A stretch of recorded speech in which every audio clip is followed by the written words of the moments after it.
to 27 Degrees SAG. I'm your host, Kim Lalo. I'm a certified astrologer, psychic medium, and feng shui consultant. And tonight we have a wonderful guest. She is from the UK. Her name is Karen Hamilton Viall. Is that correct, Karen? Yeah? Okay. We're having a little bit of trouble with the audio here, so bear with me. Hopefully, we'll get it straightened out. And sorry, I'm about 2 minutes tardy tonight. We were doing some updates over here. There's always something technologically going on, but we're streaming across the pond here, so we want to make sure that everything goes well. She is such a wonderful author, and I thought it would be so appropriate. Tomorrow is the beginning of autumn. And with that, here in the States, it's huge for Halloween and it's huge for ghosts and goblins and everything that goes bump in the night. And I thought, isn't it wonderful to have her on the show? She started writing when she was only 7 years old. Is that right, Karen? That's right, yeah. Yeah, very young. As soon as I could write, really, I was poems and things. Yeah. And so here she is. She's in the UK, and she knew at an early age she wanted to become a writer. And then she got the opportunity through the pandemic. And there's always a little silver lining when we go through these things. So I want you to put your hands together, and I want you to welcome our guest this evening. She is she has a newly released book. It's called The Curious Life of Ada Baker. We're going to find out all about it from Karen Hamilton Viall. Hi, Karen. How are you? Very good, very good. It's quite late here. Been drinking my coffee too. Yes, it's very late there. And thank you so much. I appreciate you coming on. I am a bit beside myself that I had to go through that huge long update and to keep you waiting. And I didn't mean to do that to you, but sometimes, you have to do these things. So thank you so much for waiting. So let's talk about how you got into this and what the book is about, because it's a really interesting kind of twists and turns and poltergeists and psychics, and it's a crime, a mystery, kind of fun stuff, right? Yeah.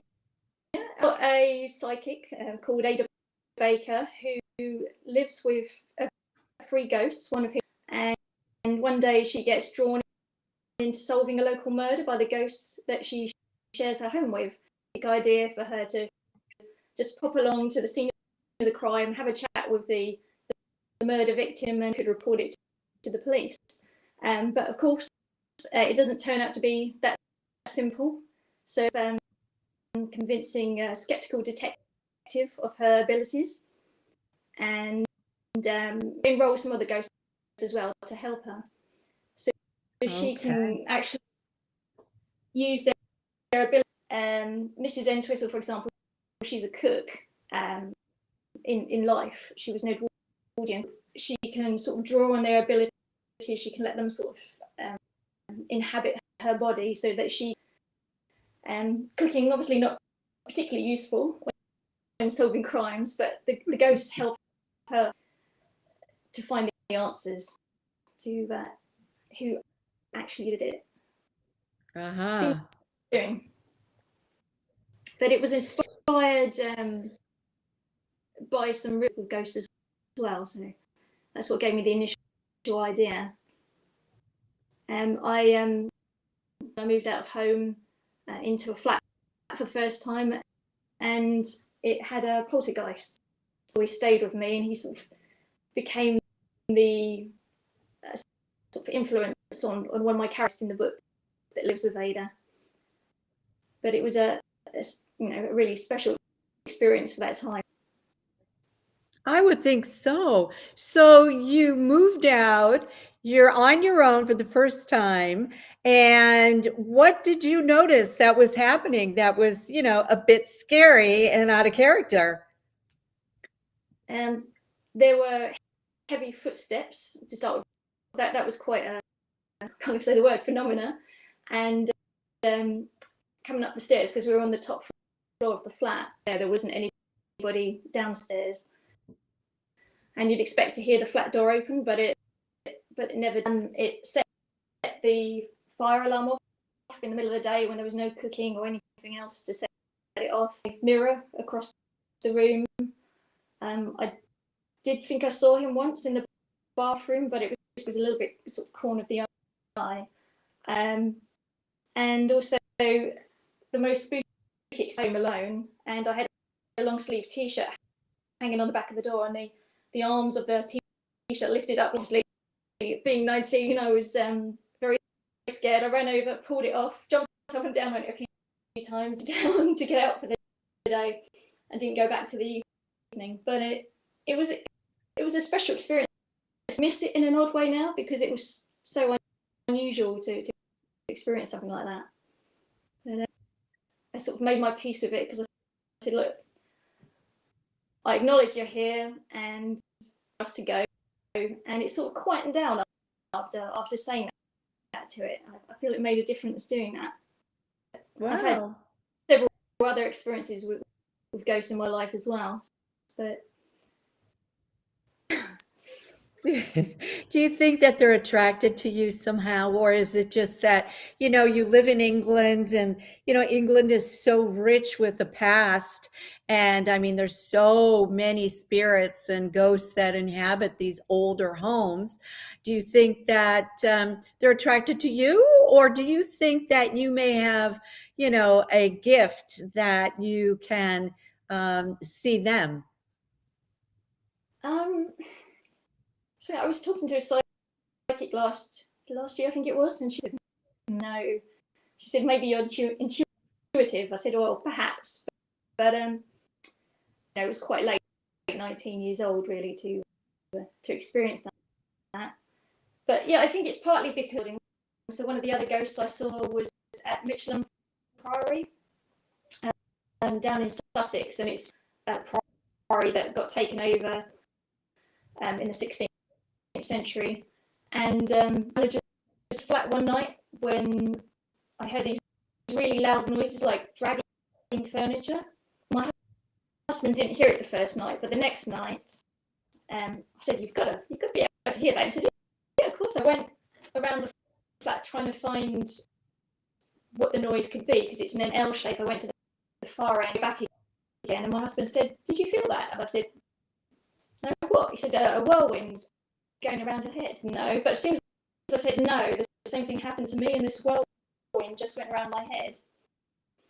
But we were in the living room there, but we didn't say it to each other at the time. We just both had a feeling that we really shouldn't there. And we just kind of went back to bed. But it was we looked the next day to see if there was an explanation for it. Was there a weather vane on the roof making that noise? But we couldn't sort of real world to explain it. So right, who knows? But it's haunted. It's got quite a reputation for being haunted. Yeah, well, you know what? There's a lot of places here in the States that I have, gotten a call to say, would you please come and clear this out? And in fact, I was just doing a clearing just a few weeks back.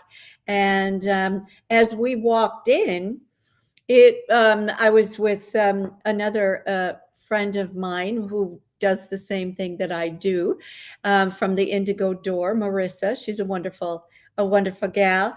And as we walked in, right away, we knew that this particular ghost or entity, it did seem like it was a spirit.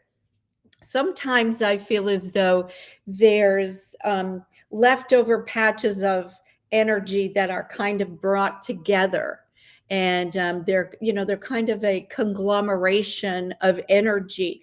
But this actually seemed to me telepathically to give the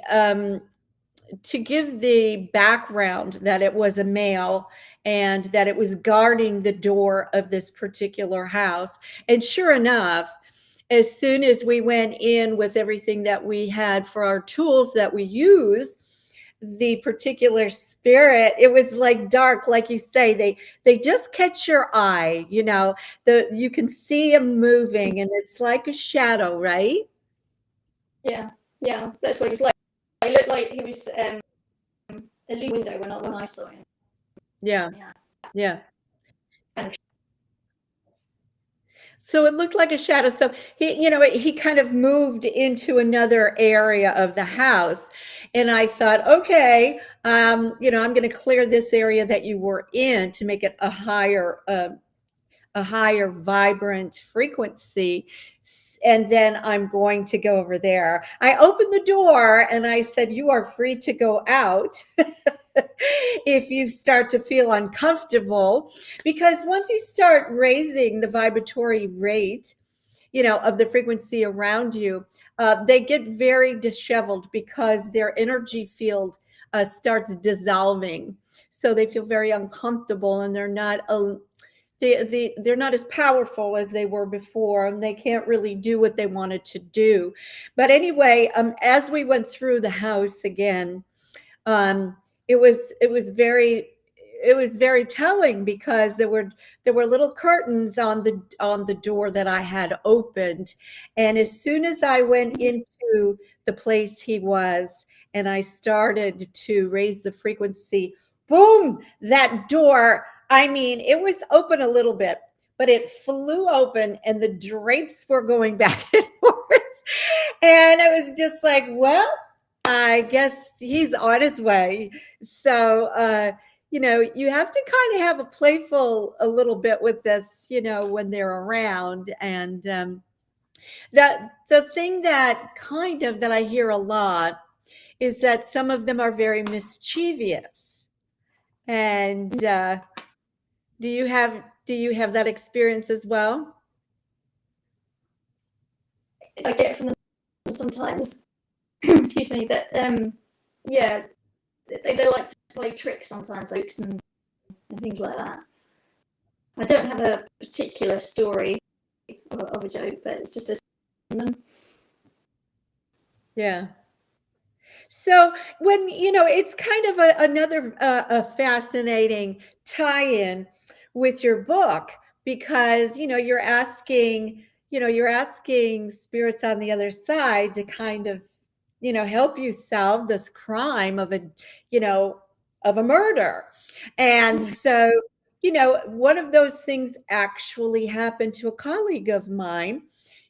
She did not want to be a medium at all, kicking and screaming, I don't want to do this kind of work. And she was watching television on the couch, and she looked up, and here was this person who, was violently bloodied and had been murdered, and asked her for help to find the person that did this. And this person said, I know who it is.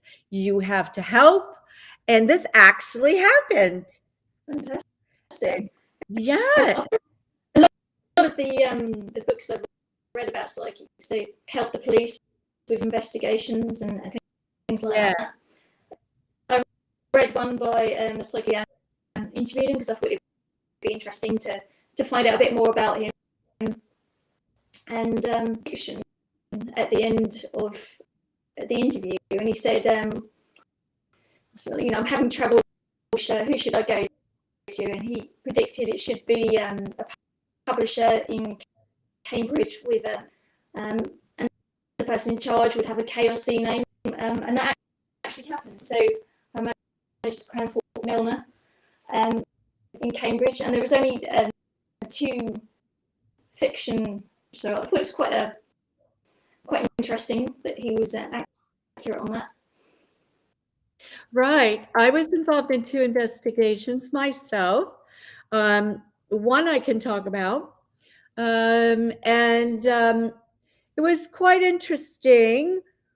It was a car accident. And as I tuned into it, I could just see it like a movie, you know, exactly what happened. And it was during the Super Bowl, and um, this particular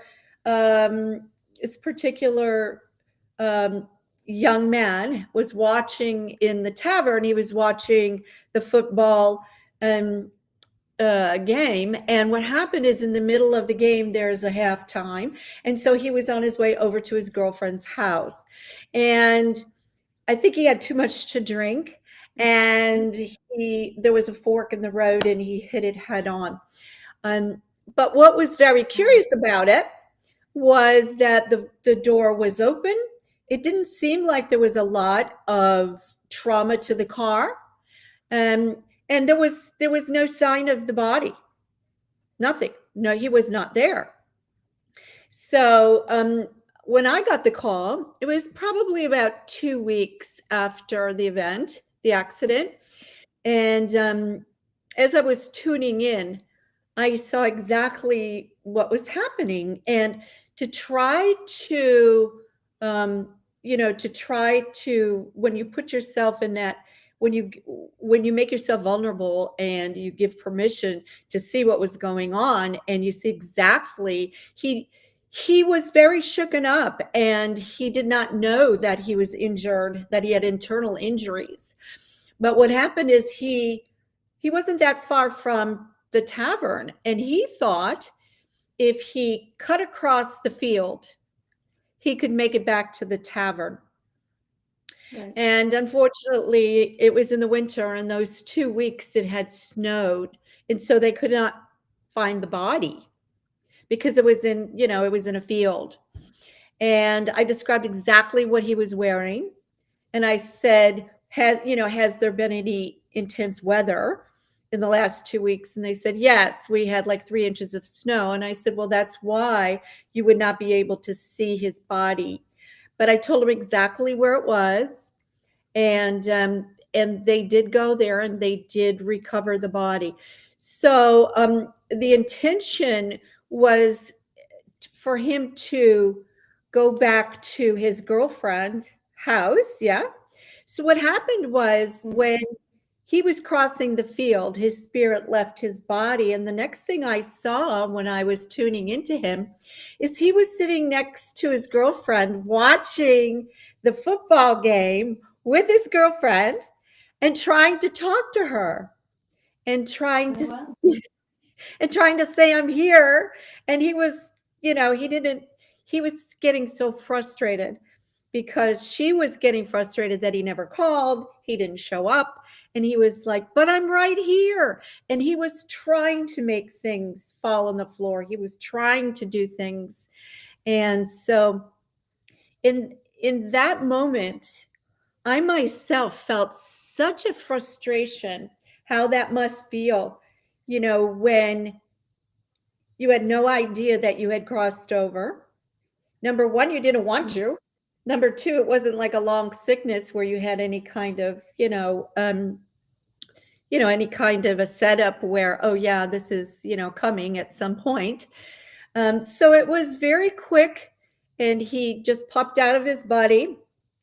And for him, he wasn't powerful enough. He didn't know how to direct his energy enough to move things, or, to flicker the lights, or perhaps, really give any kind of indication that he was still sitting there. But I could feel inside of him, which was really amazing. And he was watching the game. I mean, he actually was watching the television, and trying, and trying to soothe his girlfriend, who was getting madder at the moment because he had not shown up. So sometimes these spirits, Karen, they don't know that they have crossed over. They don't know how to find the light. a lot of them do not get the process of going through the tunnel and all of the other stories that you may hear, right? Mm-hmm. Yeah. How I imagined it would be. My character, Dennis, he dies from a sudden heart attack, frustrated, and it's because he's getting frustrated that he pushes an office chair, sort of, and it actually accident how to direct his energy. Yeah. But yeah, I'm pleased that's exactly it would be, and they're just going about their everyday tasks, and like you say, watching television. So portrayed like real people in my book in a way. So often ghosts are portrayed as something evil. I think if somebody's evil when they're alive, evil when they pass, just because they've died. Right. But Yeah.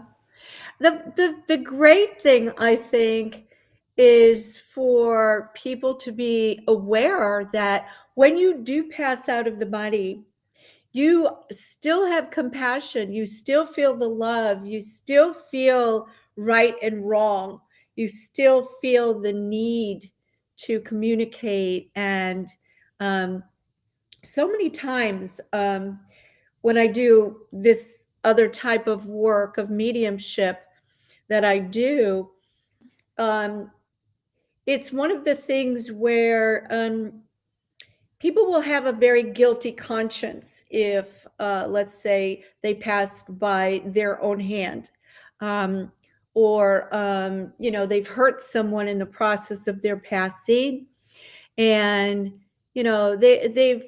they feel very, very guilty about it, and they're very shy about coming through. They have not worked all of that out yet, and that is something that I think is really a wonderful awareness, that even though you leave this body, the personality that is you and your kind of sense of humor, or the things that you did like to do, if you don't pass over, within minutes or right away, um, you you're tied to earth in a way, and you're tied through these neurological pathways that you've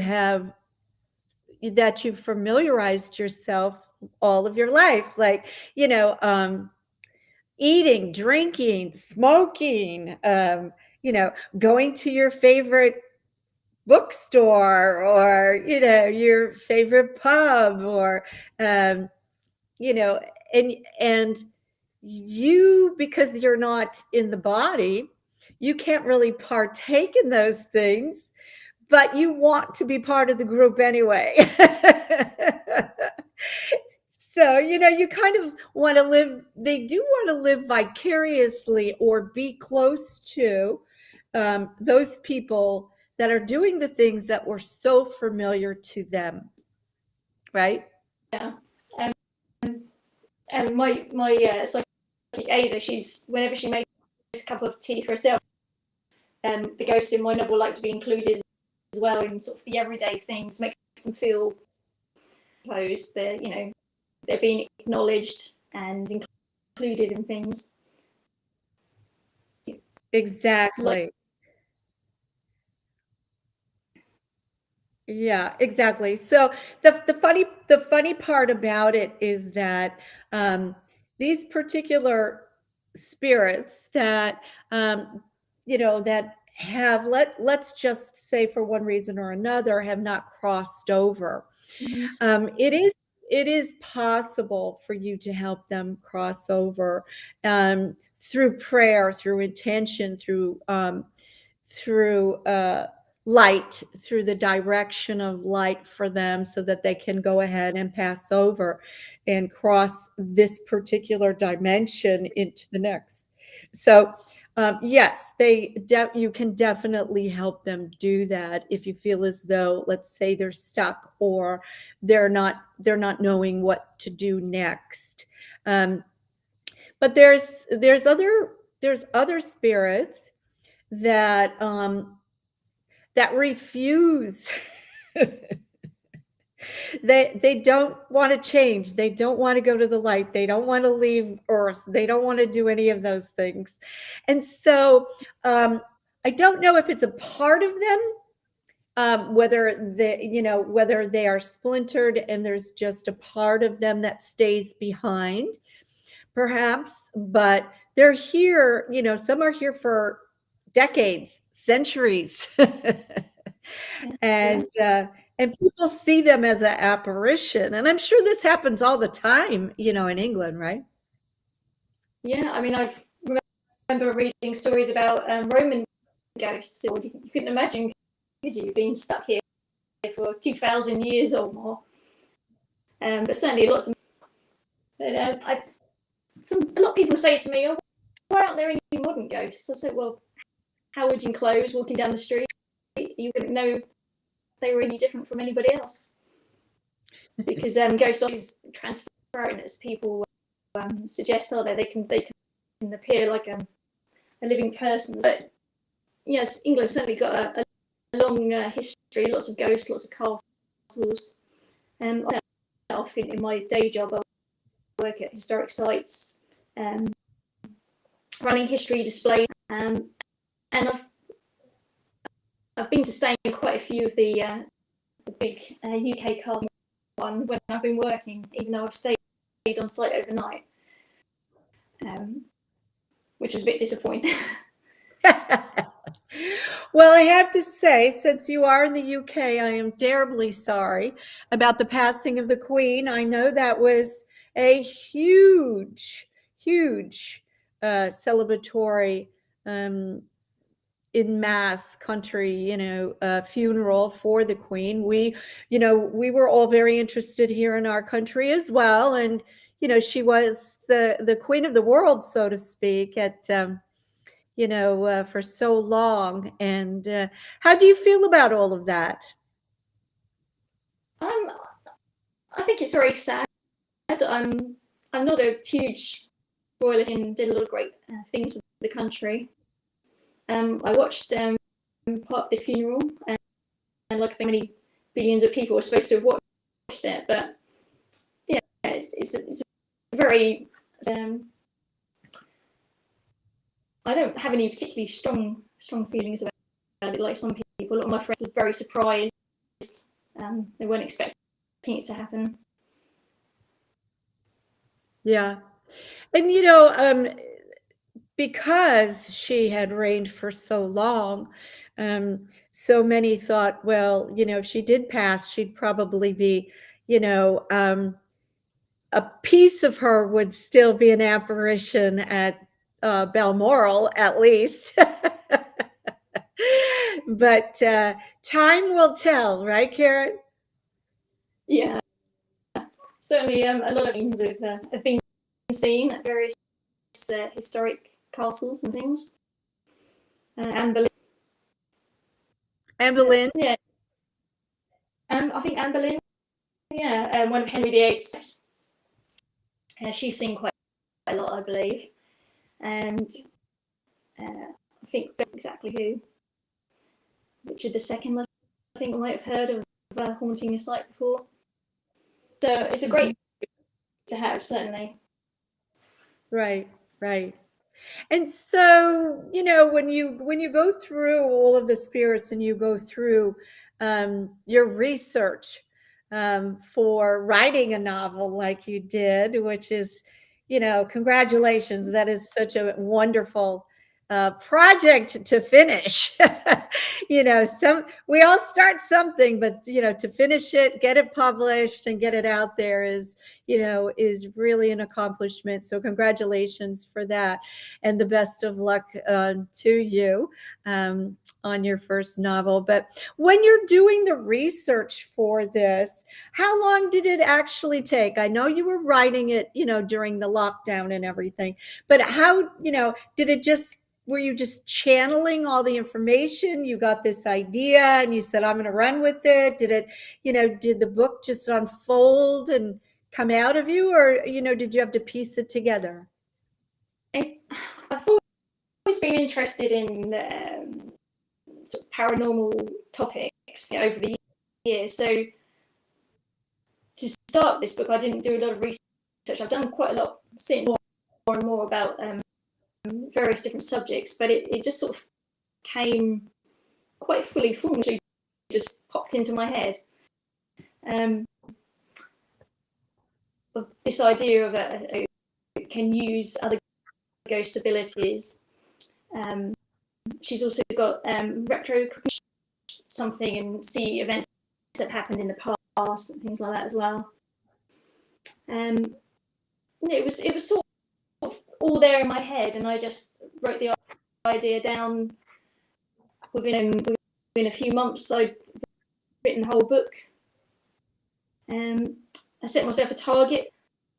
I think it was 3,000 words a week, but in the end, I managed to do about 6,000 words a week. I came through quite quickly, really. It flowed quite easily. But it's finally here. I've got my there it copy is. here. Finally, it's from the forward to launch date next Tuesday. That's very good. And I've got a book. I just want to say one thing real quickly. I've also put in the chat room the link to Amazon for her book, so you can pre-order that because it is out next week. Is that right? Yeah, next Tuesday, 27th September. Yeah. Okay. Yeah. So it's coming out.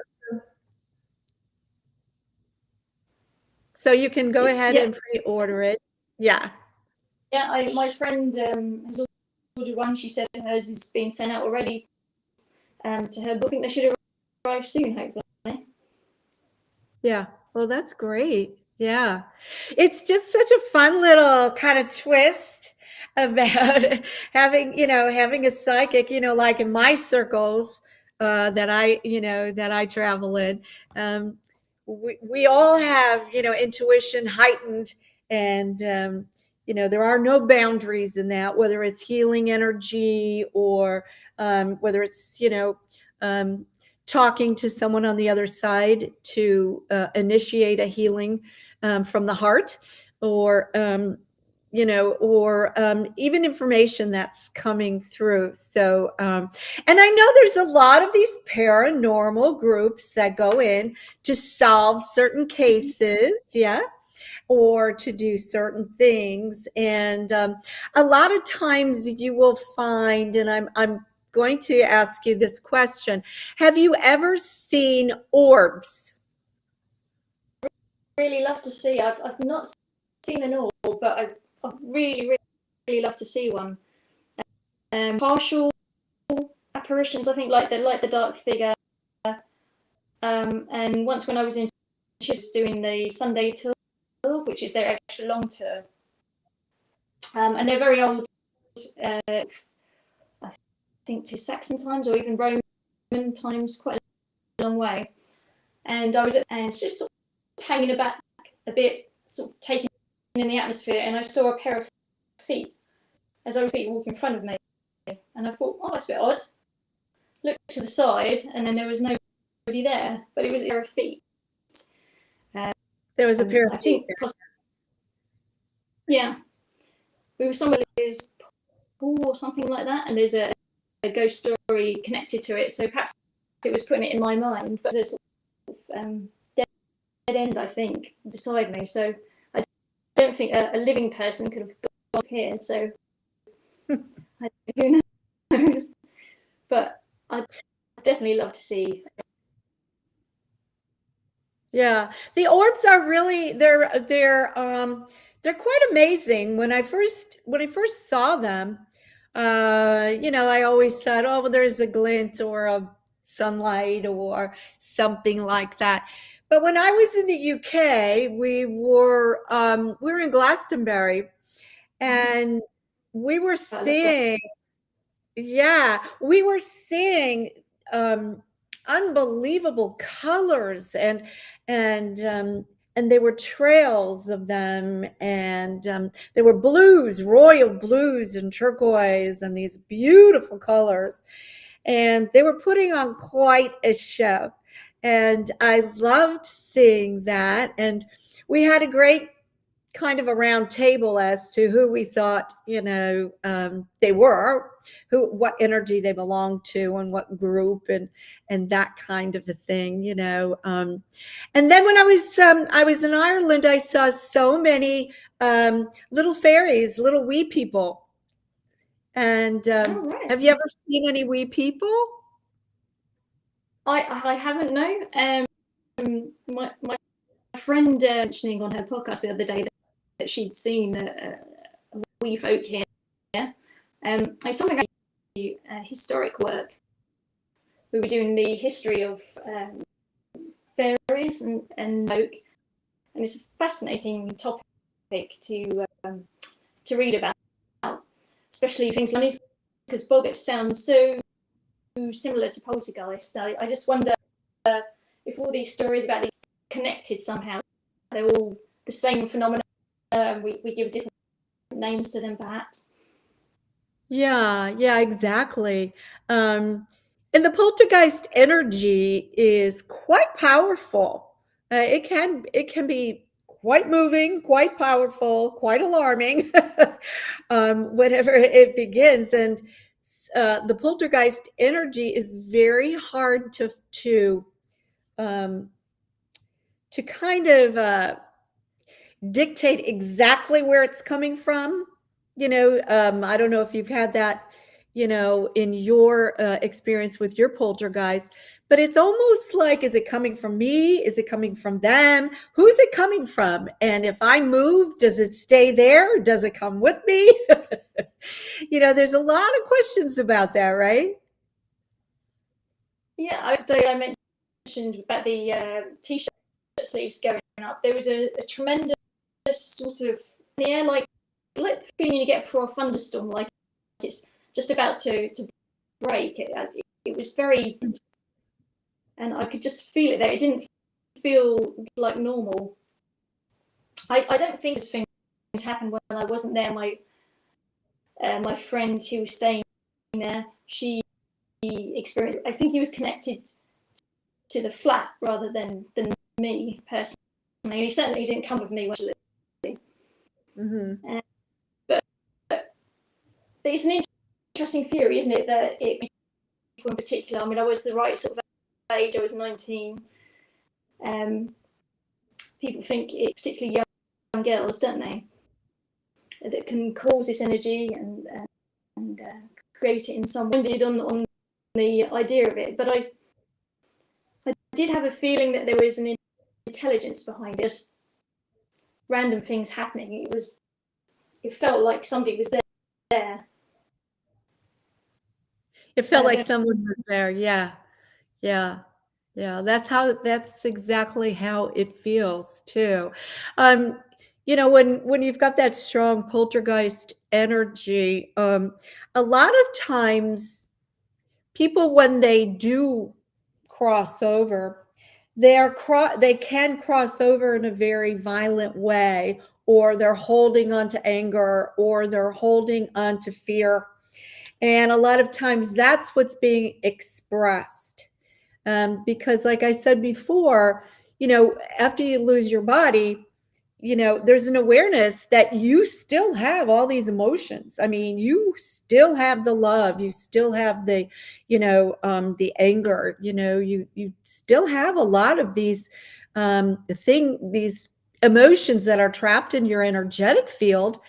And that's what you have left when you leave your body, and your silver cord snaps and it dissolves. You pass over and you get into the next dimension. But what is called you is really an energy field, and you can feel as though you have arms, and you have a sensation because you're so used to it. So you may feel as though you still have a sense of a vehicle, but it moves so quickly. And you go through things, and you can travel at such a huge velocity. It's quite amazing, but you still keep your funniness, you still keep your favorite things, and it's very, I feel as though it's something to really look forward to, because of the fact that, whenever I talk to anybody, they, on the other side, they always say the transition itself was very quick. And there was no, everybody thinks it's going to be very, very painful.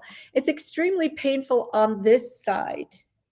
But as soon as you leave the body, and as soon as you go through, and there's a silver cord that is attached to your soul that keeps your soul grounded into your avatar, into your body. And as soon as that cord is broken, dissolved, snapped, whatever, you cannot return to the body. So a lot of people have, near-death experiences. Have you ever witnessed one of those? No, I near-death experience myself. I've been sort of lucky enough in that way. I did once have a sort of experience. I get a lot of sleep paralysis when I was younger. In fact, it started at the Poltergeist was there.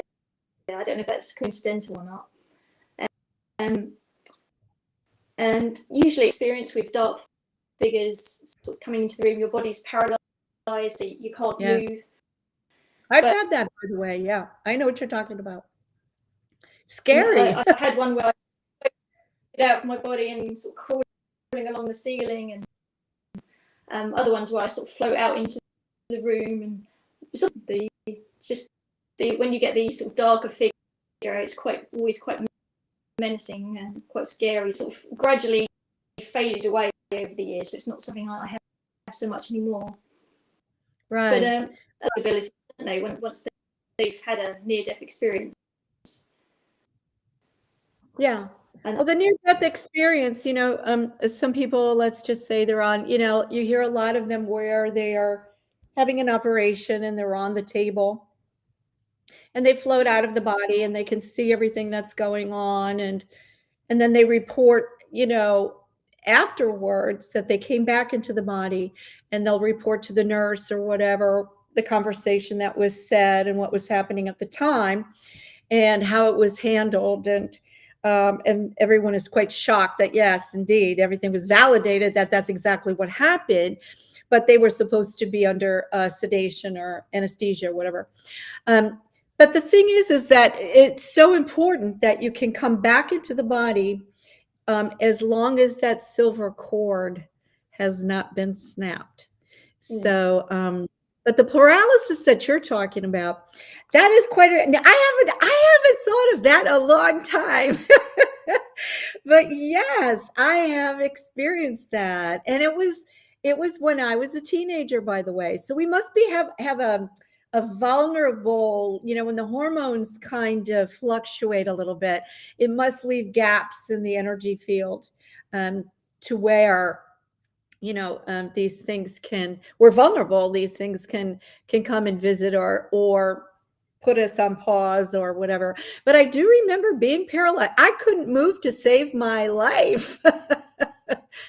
It was pretty alarming, but to be paralyzed, and then you're like, I know it's happening. I know something is there. You don't know quite what it is, but something is there. And I always, I look back on it now and I'm thinking, I'm wondering if I was being given codes or more intuition or some things like that they were working on me, perhaps my guides that I couldn't tell and didn't know about at the time. But I needed to be in a paralyzed state in order for that to happen.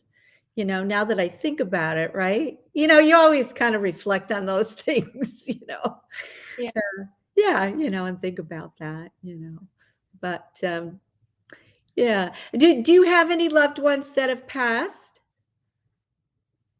I back in '99, and all my grandparents. I've that my grandfather and my dad were trying to contact me before I went to psychics. And then I tried using the the divination glass, so not where you put your finger on, with some friends that I trusted, because I wanted to see, like a Ouija board. No, just literally. It says you can write on a bow, so there's no numbers or letters or anything else like that. It came through, and it was a special experience, because I just felt extreme, and he answered all my questions, and my friends all had people come through them that they'd lost, and every person that came through, the way the glass moved was, you could sort of feel it in the room, but the overwhelming feeling was of love as well. So it was a reaffirmed for me that there's life after death. Yeah, exactly. Yeah. And it's when you start opening yourself up, like this wonderful project that you've done, this wonderful book. What was Ada Baker a real person? No, she was completely fictional. Another name to start with. I was going to call it Ada Bucket for some reason, and I wrote it down wrong. Ada Baker, but I wanted her to have sort of quite an old-fashioned name, named after her mother's best spirit guide that she had. So she didn't like the name herself, but no person in particular, no one psychic or anything, anybody that I'd met. Very clear image in my mind of what she looked like, and fully formed. Some of the other characters just came in as I was writing the book, but she was there, very clear, right? An inspiration, really. So, do you think that this is the first crime with Ada Baker? Do you think there's going to be more? I've started on book 2 already. It's sort of at a first draft stage. It needs quite a bit more work, to readers and things. But I think it will be out a lot quicker this time, because I found it great helpful, and it shouldn't take anywhere near so long. So hopefully, and they're not too distant. The publicity for this book out of the way, I can start cracking on and finish the next one. Oh my gosh, I love it. Yeah, I love it. This is like the psychic Nancy Drew. I think that is just brilliant, and I can see many more coming down the pike, actually. But I have a feeling, are you taking a little trip or a little travel, a little journey? Broad, not that I know of at the moment. It'd be nice if I did. I haven't been anywhere for a while, because we've covered 2 local places at the moment that I know of. But I have been thinking it would be lovely to have a holiday again. Ah, yes, because I see one coming for you. I don't know if you're in the countryside or not, but it looks like it's, in the countryside, and it looks like very relaxing, and you're going to kind of be getting down into nature and grounding yourself a little bit, and you may even come across a little wee one yourself, a little sprite or a little wee one, that you're going to go, oh, that's what they were talking about. But wherever you go, my dear, you are going to be protected. My guides are telling me that for you. And there's something that I feel like in the spring is really going to come through for you. I don't know if this is perhaps a change in where you're living, or perhaps something that some opportunity comes up for you. But it looks like a real change is coming. So I'm going to say it's probably at the end of March, beginning of April. Yeah, lots of things are going to be changing. So I do think that 2023 for you, you're going to not be in familiar territory. In a good way. Hope that's very exciting. Yeah. Holidays is happening. Yeah, a holiday is nice in the countryside, and then I kind of see you, kind of going outside your comfort zone a little bit and having a very exciting new change in your life. So I think that's going to be good, and there's going to be some good news too surrounding some health issues too. So yay for that! I love that, right? So, yeah. So this is the Ada Baker series now. We've got to kind of put it where it's supposed to be.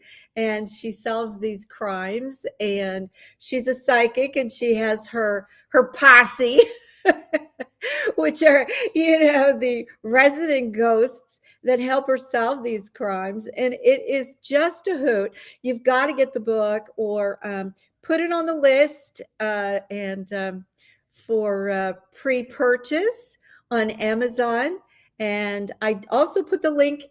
I also put the link in the chat room for her Instagram, so you can friend her and follow her, and her and Ada as they hang out and kind of do this fun investigations that they do. I can see this going on the telly. Quite a bit. Some people said I could see it on the BBC, which is obviously what we have here, but on Netflix as well. As a TV series, I think it would work quite well. So you never know. Fingers crossed that one day somebody might spot it in a TV series. That'd be fantastic. I think it's really a great, brilliant little twist. You know what? I think that the public is ready for it. There was always this series on TV here. It was called The Ghost and Mrs. Muir. I don't know if you've ever heard of it. I've heard the name, but I've not seen it. No. Yeah, it was a very successful series here in the States. Everybody, thank you so much in the chat room. We have got Bill and Sheila and Julie and Ivy, and the Alchemist is here. How lovely. Yes, and Karen says hello to all of you. And we are going to invite her back when she has her next one ready to go. And we wish her all of the best in her new launch of Ada Baker. And I just have a great feeling about this. I really do. And but I think you already know that too. I think you've got a little bit of an intuition on that one, right? I had a feeling about it, but when I wrote it, I thought this is the one. This is the one that's got a chance of people, and that people would connect to. So I think so. Hopefully. I think so. And if it, whenever I hear these kinds of books or something, I go through the actresses, like, who would I pick to play Ada Baker? I hope that you get a chance to, pick who she is. I do. I really do. Looking, whenever I see an actress, I think, oh, perhaps you could be Ada. Perhaps you could one of my other characters, the inspector in it.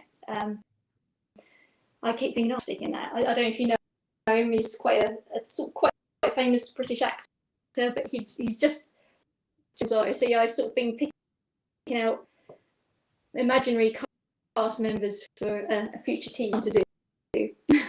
I see you doing that. That's so funny. I see you doing that. And you're like, oh, he would have said this, or he would have done that, or he would have been cheeky here,